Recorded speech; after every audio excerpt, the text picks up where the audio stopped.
Good afternoon. Good afternoon. My name's Ray Contreras. As we know, this law came into effect back in 2019 when Governor DeSantis says there's no accountability when it came to guardianship. This is about the Rebecca Fearley case where she had over 600 wards and she was signing DNRs on all of them. And this was about a man, like I said, Stephen Stryker, who he wanted to live. He had a feeding tube that he needed to be open for him to, be able to eat, and the guardian capped it because she had that power. And this caused DeSantis to come out and sign an executive order saying that he's going to remove those powers from a professional guardian so that it never happens again. And of course, we all agree to that. This bill, I can see how there's some good parts about it, how you still have to go to court and get a court order and speak with the judge about these specifics. But as what I keep learning from every time I come here is that our courts are a joke. I mean, from this case about the Grayson, people come to court asking for help to protect our kids, to protect young women. You have cases like in Palm Beach, you have maniacs like Jeffrey Epstein running free in Florida. Our courts are not protecting our Floridians, and they haven't for quite some time. So the questions I have about bills like this is, why don't we start asking, well, why does our professional guardian have 600 wards? Isn't that a bit too much?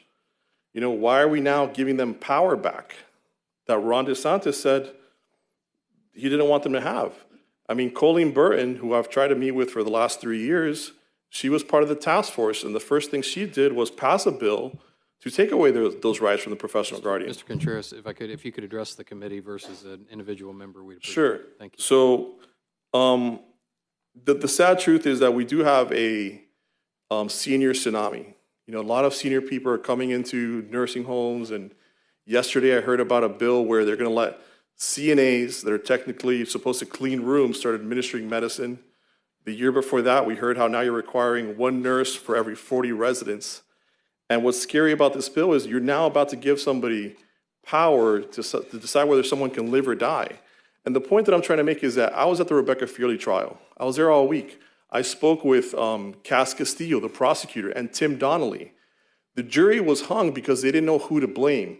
They didn't know whether to blame the guardian or the doctor on capping Stephen Stryker's feeding tube. So if you all say yes to this, what you're doing is you're diluting liability. And I work in personal injury. This is what I do for the last 10 years.